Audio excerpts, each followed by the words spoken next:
This changes everything for the Carolina Hurricanes as we get a massive prospect update for the Hurricanes as they sign their top prospect out of the KHL. That changes everything for not only this year in the playoffs, but for the years to come. And this has major implications on the Carolina Hurricanes moving forward, which we're going to break down, including who this prospect is, what to expect out of him, and how this changes the future. Before we get into that, if you're enjoying this content and you're part of the 91% that's not subscribed yet, and you want to stay up to date on not only the Carolina Hurricanes, but the rest of the National Hockey League, make sure to go down and hit that free subscribe button. It helps us out, and we'll keep you up to date on everything to do around the league. But with that, Darius, we get off straight into the first topic today, where we do see coming out of Carolina, the Hurricanes have signed their top prospect, Alexander Nikishin, out of the KHL on a 2-year deal. Now, looking at this deal, if you want to know the exact numbers, $925K, year 1 of 2, so this will burn a year off his AELC. But looking at this series, what's your initial thoughts on getting one of, if not the best defensive prospect in the world into this Carolina roster?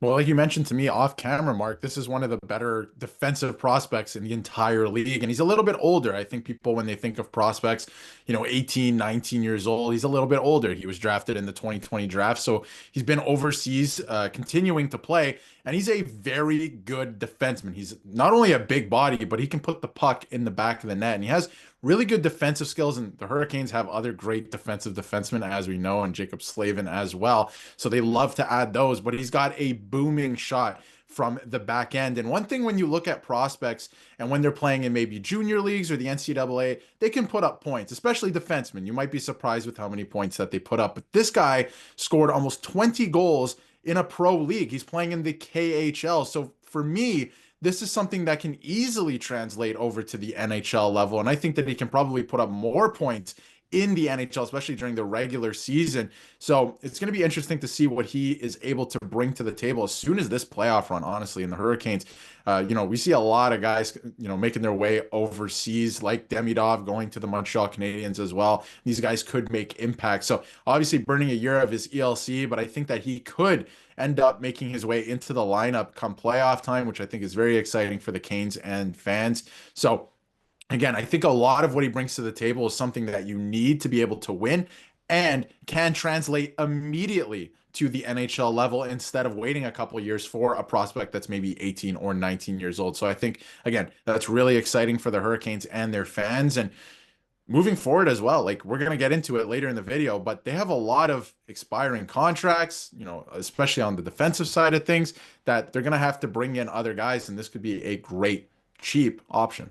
And I mean, listen, if you're looking at him as a whole, as a player, you can pause. I'm not going to read all this. He was the all-time scoring leader for his team as a defenseman with 177 points over the span. He represented Russia in the 2020 Olympic Games in Beijing at just a young age as well, the youngest player to represent them during that. You can read through this. He has been dominant in the KHL, and looking at his projections as well. From Puckpedia, you can see his projections is a first pairing defenseman. You can pause and read through his hockey IQs through the roof. His shot is lethal, and one of the best things, he steps into a lot of his shots. He's great on the power play, great on the penalty kill. He's a big body at 6'4". His game's going to translate perfectly coming into the NHL. And just Eric Tulusky speaking on this as well. We are grateful for having his time in the SKA, a premier European League franchise, which helped him develop into one of the top prospects in hockey. His size and skill has allowed him to have a record-breaking career in the KHL, and we believe we will be an impactful player in the NHL, and it's just a matter of time before he jumps into the lineup in legendaries. I know, looking at this, Slavin is one of the best defensive defensemen, if not, once again, the best defensive defenseman in the NHL. This is going to be a scary lineup come playoff time or for the years come. Listen, Slavin's not moving off that top pairing. You're going to keep him there as your top shutdown guy and your top defenseman. But with Orlov's future kind of being up in the air, he may leave for the KHL next season. Walker is down on the third pairing. I would not be surprised if he came straight from the KHL and by the end of the playoffs, and if they win a Stanley Cup, being on that second pairing. What's your just overall thoughts, and where do you think he could maybe slide into this lineup?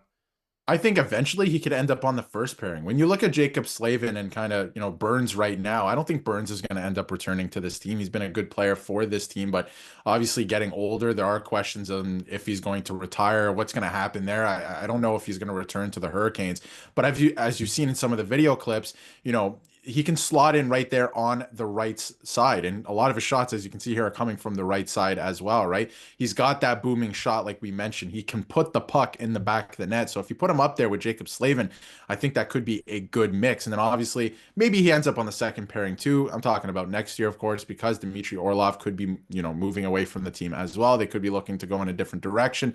You're going to have to pay Slavin a little bit more. His new contract's kicking in next year. It's a little bit more. Great deal for the Hurricanes, by the way, considering what he brings to the table. One of the best defensive defensemen in the entire league. But yeah, I think it's going to be very interesting moving into next year because there's a lot of moving pieces with this team in general. There has been a lot of moving pieces with this team in general this season, obviously making two crazy blockbuster trades and still being in a playoff spot and looking to win a Stanley Cup. So a lot of turnover there, but I think the plan is for him to come in and play at the NHL level because his skills are going to translate immediately to the NHL. Like I said, he's been playing pro, he's setting records over there. He's going to come over and do the same thing over here. Maybe not set records, but I think his game's going to translate pretty seamlessly, honestly, to the NHL level. And I mean, the biggest thing is looking at this lineup, there are key injuries not in this lineup. Gostisbehere is going to join the team. Kotkaniemi is still not in the lineup as well. So this team, fully healthy, is going to be a team that no one really wants to face. I mean, going back to Nikishin, in the KHL, you can see the total defenseman scoring. Through the KHL, you can see NHL players like Tony DeAngelo on this list. I believe he's there somewhere. If not, he is there somewhere. But looking at this as well, 23 years old, sitting third in the KHL in scoring this year. You can see most of the guys around him are all in their late 20s. This is a player that established himself as the captain of his team and one of the best defensemen in the KHL at the age of 23. I think the ceiling is just going to be broken multiple times by this guy, and I once again do think the projection as a top pairing defenseman, and especially if you can play him on his right side, listen, going into next season, if Burns does come back on a cheap deal and you play him on the third pairing, whatever, but Nikishin with Slavin would be insane going into the future of this team. The goaltenders look great, Freddie Anderson. But the biggest thing is, too, this is a team that picked up multiple draft picks in the Rantanen trade, so they could go out and still add so much in this offseason. I mean, listen, looking at this team going into the future of it, what are your overall expectations going into this playoffs? And do you think Carolina actually has a shot? And listen, they look very good, but do you think they can hit that second bump with so much just change in their lineup this year to win a Stanley Cup? I think they've gone through a lot so far this season. For that reason, I don't think that they're going to win a Stanley Cup. And at the same time, one thing that I've been critical of this group for, and it's not even the group's fault, right, is that they don't have a superstar. A lot of teams that win a Stanley Cup have at least one superstar, if not two, on the team. We've seen it with the Colorado Avalanche, who have two, right? There's a couple other teams, Florida Panthers, for example.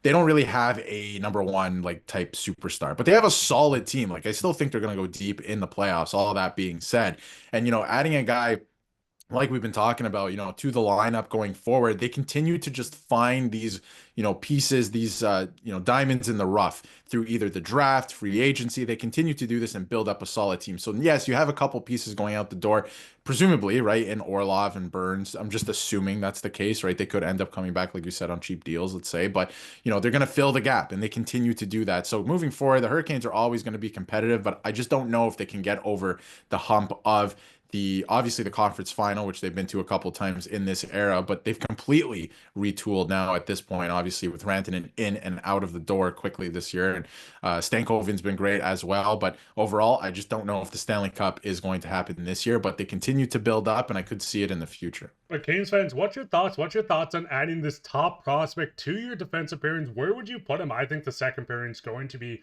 where he finishes the season to, and the ceiling's so high he could jump up to that first pairing depending on how much Brent Burns slows down. What's your thoughts on this lineup? Who would you like to see Carolina go out and sign this offseason? Maybe it's a superstar or a depth guy. Just let us know down in the comments. We love reading through them. While down there, make sure to leave a like, subscribe, share this with your friends. We'll be back with another episode, so keep your eye out for that. But I've been your host, Mark, and my co-host, Darius, and take care.